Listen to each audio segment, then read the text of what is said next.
Namaskar viewers, hello and welcome to Sansad TV. I'm Tina Jha, you're watching Perspective. On the show today, we focus on the functioning and the performance of Parliament in the year 2025. As per details made available by the Ministry of Parliamentary Affairs, 39 bills were passed by both houses of Parliament during the year gone by. Some landmark legislations enacted in 2025 include the Income Tax Bill, the National Sports Governance Bill, the Waqf Amendment Bill, the Disaster Management Amendment Bill, the Promotion and Regulation of Online Gaming Bill, the Sustainable Harnessing and Advancement of Nuclear Energy for Transforming India Bill, the Viksit Bharat Guarantee for Rozgar and Ajeevika Mission Gramin, referred to as the VBG Bill, and so on. Beyond legislation, both houses of Parliament also witnessed substantive and meaningful deliberations. Special discussions were held on Operation Sindoor, electoral reforms, also on the 150th anniversary of our national song Vande Mataram. Debates that connected contemporary policy with national history as well as democratic values. Importantly, 9 bills were also referred to the Joint Select or Standing Committees during January to December 2025, underlining the role of committees in strengthening lawmaking. So in this edition of Perspective, we reflect on some of these important enactments and also on the qualitative and meaningful discussions that took place in both houses in the different sessions in the year 2025. Joining us are distinguished guests to take the conversation further. I'm pleased to welcome in the studio today Mr. Sanjeev Chopra. He's a senior journalist. Mr. Chopra, thank you for your time. Welcome to Sansad TV. Also joining us virtually are 2 members of Parliament. I'm delighted to welcome Mr. Shashank Mani. He's a member of Parliament representing the Devariya constituency in Uttar Pradesh in the 18th Lok Sabha. Also Mr. Sujit Kumar, member of Parliament. He represents the BJP in the Rajya Sabha. Thank you, gentlemen, for joining us on the program today. To begin with, Mr. Chopra, give us and our viewers a sense of the overall performance of the Parliament in the year 2025, especially in terms of the productivity across all 3 sessions. You know, the year that has gone by, the initial part of the year, it's a mixed year as far as parliamentary, as far as the Parliament is concerned. Like the year started with the budget session, which was fairly okay, but the monsoon session, during that period, there was a lot of opposition protests over the SIR issue, and which saw a dent on productivity.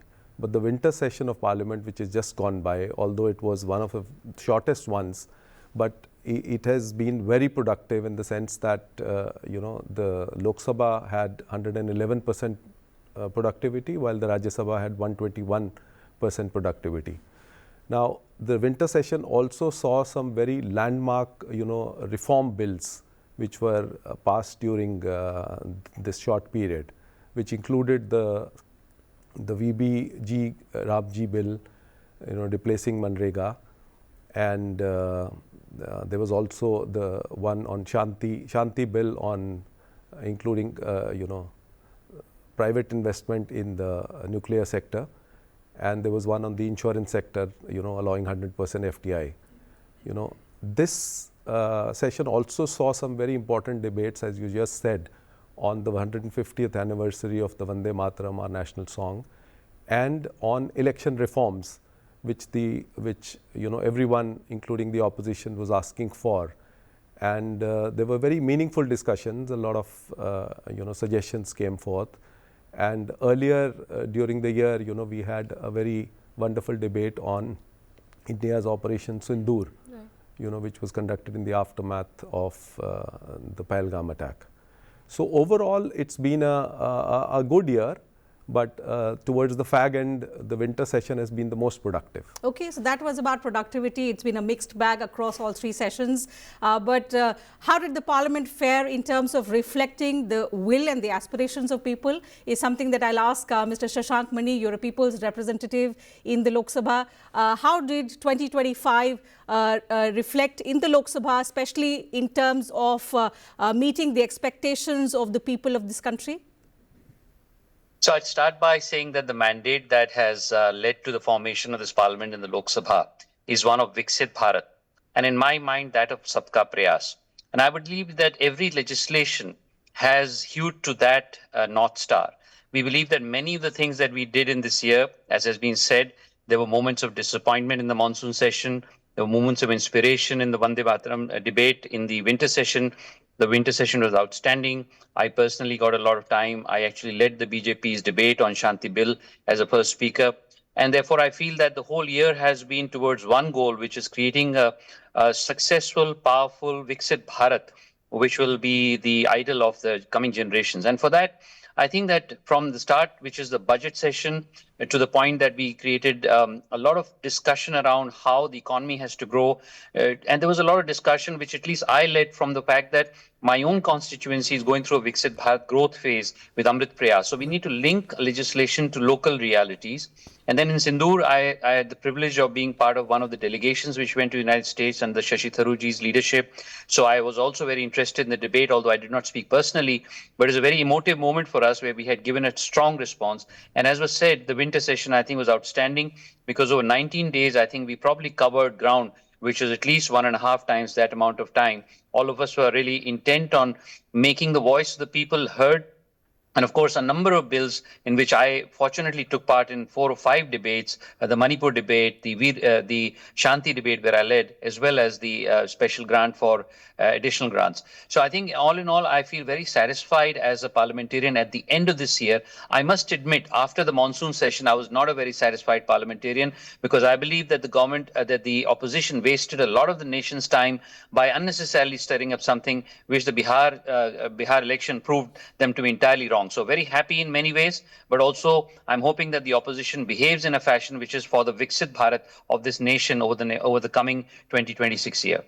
Absolutely. As both the panelists have pointed out, in terms of productivity, the monsoon session was not satisfactory at all because of the washout and the repeated adjournments that we saw.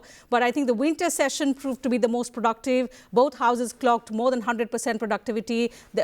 Some of the important legislations were passed during the winter session, as well as some of the meaningful debates about which we will discuss in greater detail in due course of the program. Mr. Kumar, coming to you now, you're a member of the Rajya Sabha, which is the House of Elders. It is described as a house of review and reflection. As a member of that house, how do you see the Rajya Sabha effectively playing that role in the debates that happened in the year 2025? To the sentiments of my co-panelists, I'm extremely delighted at the outcome of the winter session. And I think 2025 has been a rather productive year compared to 2024. All the bills, the critical important bills have been already referred to by Shashankji and the other co-panelists.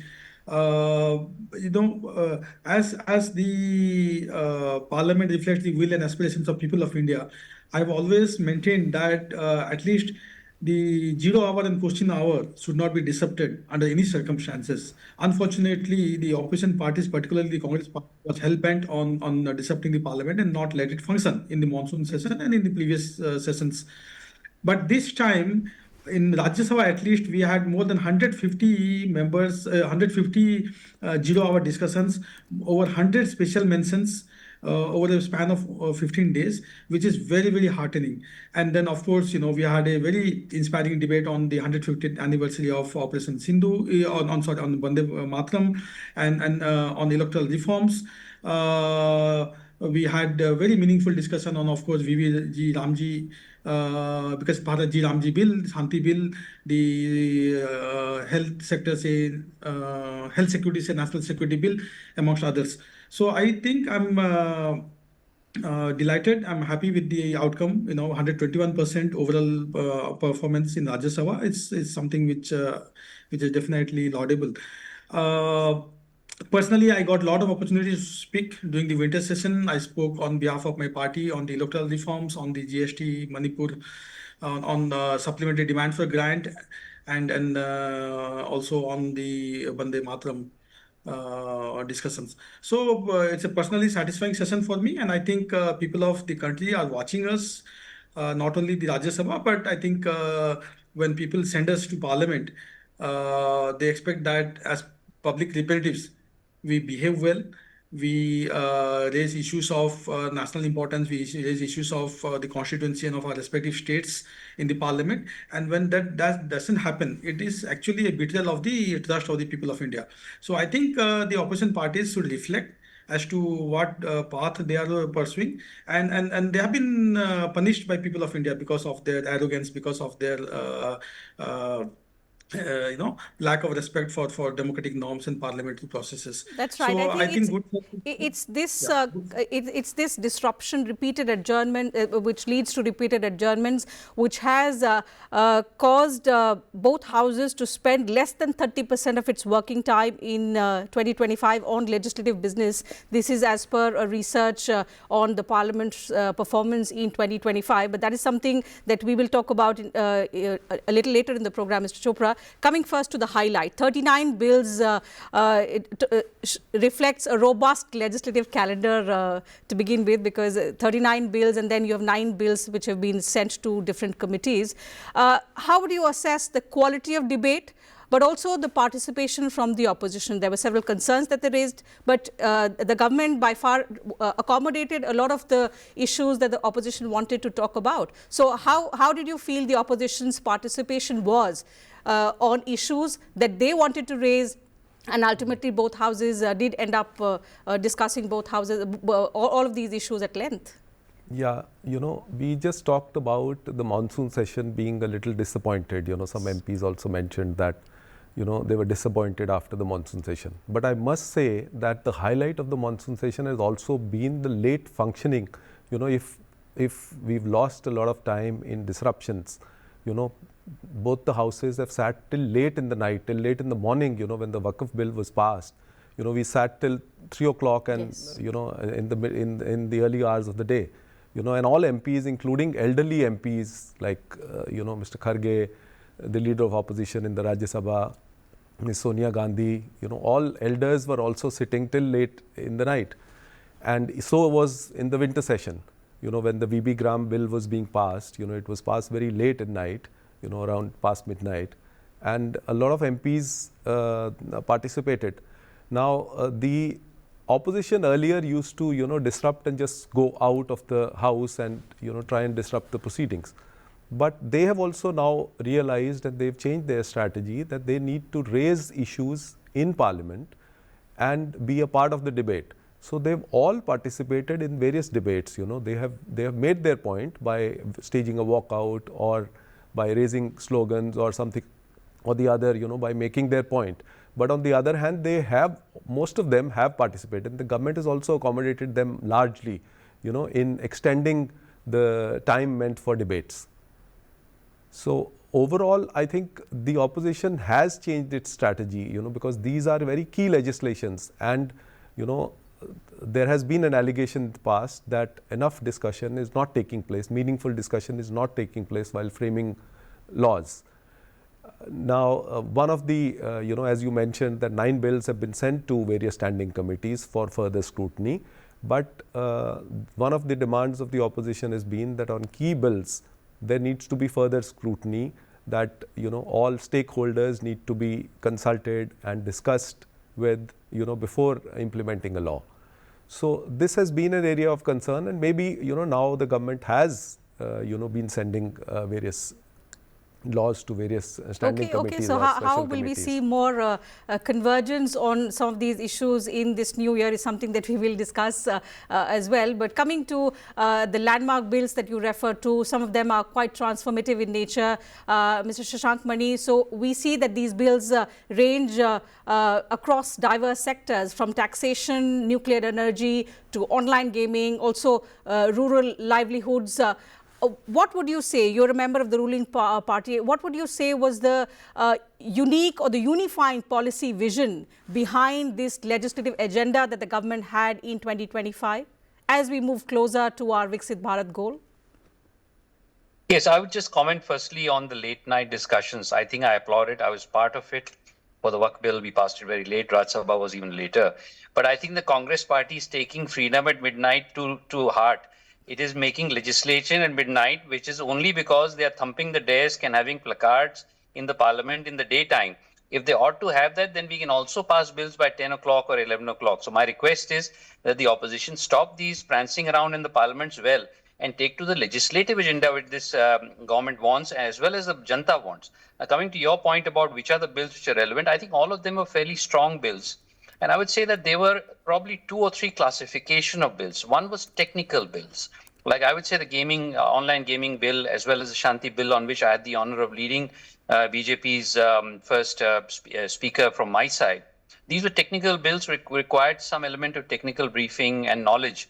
I think the second were what I would broadly call taking law and making it simpler. For instance, some of the laws and statute books have been cleaned up by this government and has continued to be cleaned up. And third were what I would call social sector bills, which is much more easily explained to the public, such as the G Ramji bill, which also created a fairly big discussion. Although I wish there was more discussion if there had been more time on that. So I would say that in all, this is a very, very healthy trend that the Congress and the opposition is also realizing, as has been said before, that debating bills in the parliament, putting the point of view as opposition and creating a narrative which in some ways addresses some of the weaknesses of the bill is absolutely right. But essentially coming in with placards and making sure that the parliament doesn't function, I think the people of this country are now fed up of that kind of politics, and I hope that 2026 is the rise of another year where we can do much more legislative work and discussion. I think it should be honest discussion on both sides, and not every time we are right. So we are happy to be corrected as a party, and that's the role of the opposition. But I think it has to be done in a much more civil way than was done in the monsoon session.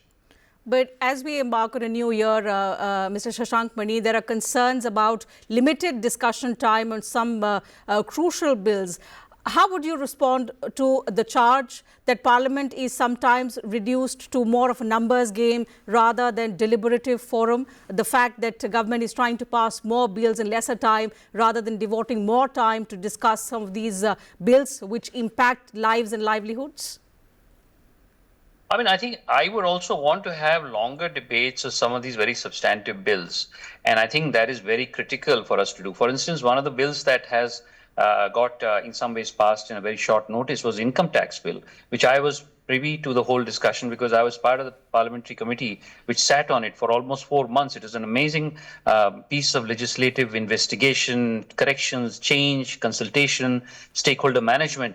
And yet when we came into the parliament, the opposition rose in one fell sweep and said that we will not have a discussion on this or do something else on SIR. Frankly speaking, 13 days of legislative agenda were washed like the monsoon washes our road sometimes. It's absolutely not what the democracy needs, not what Viksit Bharat needs. So my submission is that, yes, we need more debate, but we also need to pass these bills, because if some of these bills are not passed, for instance, if the Shanti bill had not been passed this time, then the whole nuclear industry would be sitting, twiddling their thumbs for the next 6 months. So I think it's a fine balance between making sure that legislation is properly discussed, which we want to do, but 13 days of legislative agenda washed away, it does not allow. And at the same time, we also need to have this responsibility to our citizens that some of these bills get into action on the ground.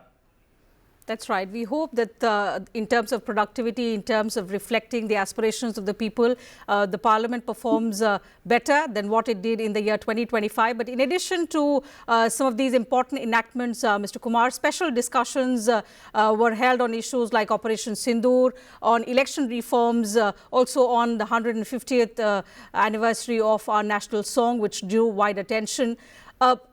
As a parliamentarian, how important do you think are such debates in shaping national consensus, which is beyond party lines?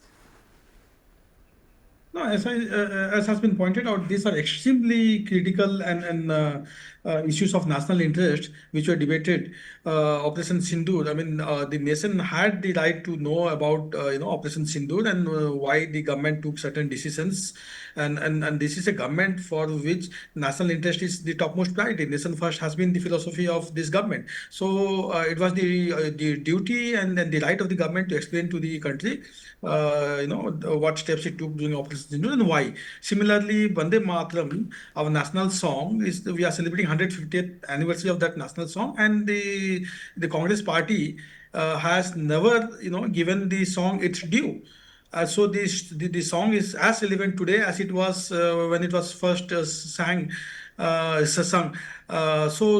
it was a befitting tribute to Bankim Babu, that the parliament debated and the entire nation got to know about the genesis of the song, and how the Congress party actually truncated it and indulged in appeasement politics, which eventually led to the partition of the country.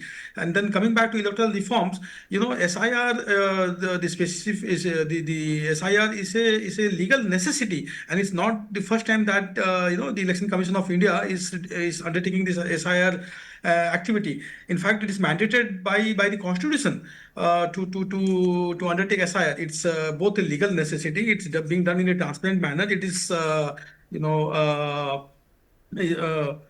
in the best possible way. But despite that, the Congress party and the opposition parties have been crying loud and loud that it is anti-democratic, and then it's a kind of vote chori. So it was necessary for the government to have a discussion on this and to clear all the airs and doubts that the Congress and the opposition parties were trying to fit the nation. So I think a lot of clarity emerged from the discussions on these very, very important issues. And as you said, it's not only about the numbers, it's the quality of debate. I must actually compliment also the opposition members for indulging in very qualitative debate. Of course, they did politics, but it is also the responsibility and the right. In fact, it's the duty of the opposition parties to tell their side of the story before the nation, and democracy, after all, is a numbers game. So when you said, Tinaji, that some of the bills were passed just because the government had the numbers, well, what else could the government do? If the opposition does a walkout, if it is unwilling to participate in deliberation and debate, then the government has to pass some of these crucial bills. And it has to pass the bills in the interest of the nation, in the interest of the citizens of the country. So in a democracy, numbers prevail. But the government has always been willing to engage in debate, deliberation, and discussions, provided the opposition does it in a dignified, in a civilized manner, following the rules and procedures. But you can't tell that might is right, my way or the highway. I will come, I'll scream, I'll say whatever I want to, and then I will not let the treasury benches speak. That's not how Parliament should function, and that's not how we'll allow the opposition to behave. So I think we have been very, very indulgent. We have been very, very accommodative of all diverse opinions, as long as those are constructive suggestions and criticisms of the government. But nation's interest is paramount. Absolutely. Another area which requires attention is the fact that the question hour should function more effectively. Mr. Shashank Mani, there is an analysis of the performance of Parliament in 2025, which says that the question hour functioned for less time than scheduled. Now, for both houses, the question hour is quite important because that is where you raise important questions related directly to the people of different parts of the country, and especially for young members, for first-time members. It's an opportunity to raise issues of their respective constituencies. This is where we've seen a lot of disruption taking place in the new year. Now we have 3 sessions in the year ahead. How can we improve the performance of the question hour? I agree, and I endorse what you just said, that question hour is a place where every Lok Sabha MP, Rajya Sabha MP, legislator wants to bring the real questions that are concerning his constituents or the nation to the fore in a bipartisan manner. I don't think it's about, because question hour usually questions the government itself, and sometimes we as a party in power have to question our own government, which is exactly how the nation has agreed to constitute our how shall I say, electorate. Now, the question is, can we make it function better? It's extremely urgent, because I could sense that the speaker had to open up the discussion for 3 or 4 hours in some cases, so question answer could linger on for the next 2-3 days, so that we can have young MPs put up their questions who are very frustrated. I'm also a whip of the BJP, and I know that once or twice this has come up to us as well, to say that MPs are frustrated that with question answer not being there, they're not getting the visibility or the right to speak about various issues. And I must applaud the speaker and the conduct of the parliament, that it was such that this time, at least in the winter session, whatever extra time one could get, it was given to question answer, so it was serviced. But again, I would request 2 things. One is, I think the speaker can take a much more directive note that irrespective of any narebazi, we can still carry on with the question hour, and I think that will satisfy the at least MPs. And I'm speaking both the opposition MPs as well as the MPs in power. And secondly, I would encourage the opposition not to do the kind of disruption they do in the question hour time. Specifically, of course, they shouldn't disrupt the Parliament in general, but question hour should be sacrosanct.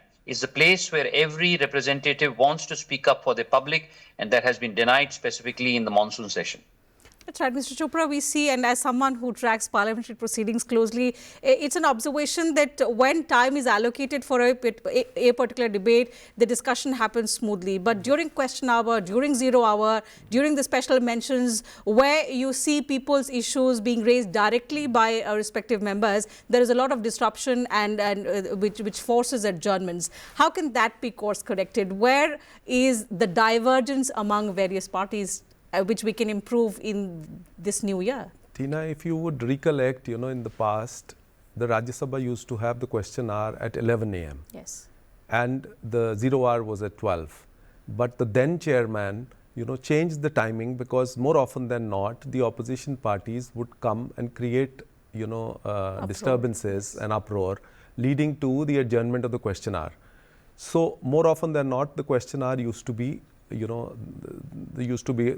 House used to be adjourned during the question hour, and the question hour could not happen. So the timing was changed from 11 to 12. So the 0 hour used to be sacrificed, and the question hour was not. Now, the question hour is very important because an MP gets an opportunity to ask on behalf of the public. There are so many issues that MPs want to know, and people are watching online, all over the country.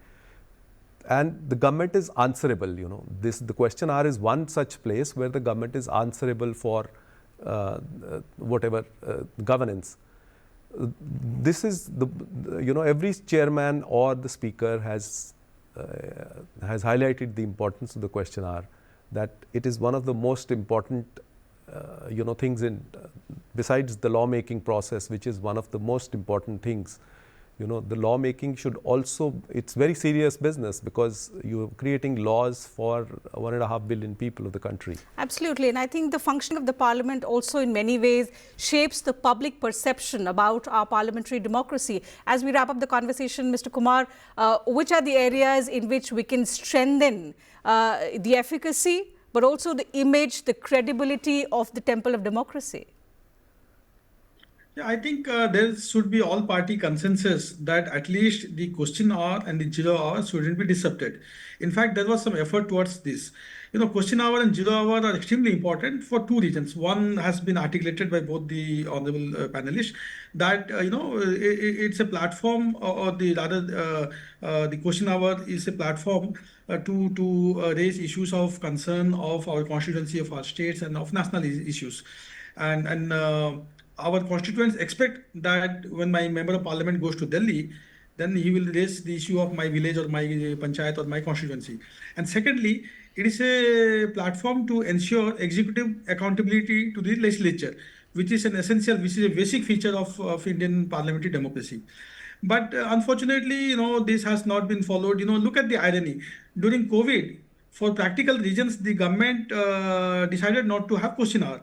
And the hue and cry which was raised by the opposition parties then, that this government is anti-democratic, this government doesn't want to face the scrutiny of the legislature, they came out with all sorts of absurd allegations. And now, when the question hour should function properly, it is the same opposition party, or parties rather, which have been disrupting the question hour and the 0 hour. So hypocrisy at its best. So I think every second in the parliament is important, but most important in my view is, of course, the bills are also important because they provide policy directions to the government, to the nation. But 0 hour and question hours should not be disrupted under any circumstances. There should be all-party consensus on this. If this happens, then I think at least we would have made a good beginning. Absolutely, and especially as we move ahead towards our Viksit Bharat vision, Parliament is one place that all of us see as a forum of consensus, as a forum of nation building, and therefore the performance and the manner in which the functioning of both houses is seen by a country of 1.4 billion people is extremely important. We hope that in terms of productivity, in terms of meeting the aspirations of a young India, a new India, the Parliament fares much better in 2026 than it did in 2025. With that, we'll have to wrap up this conversation. Thank you once again, Mr. Shashank Mani, Mr. Kumar and Mr. Chopra for joining us for such an insightful conversation today. And to you viewers, thank you very much for your time as well.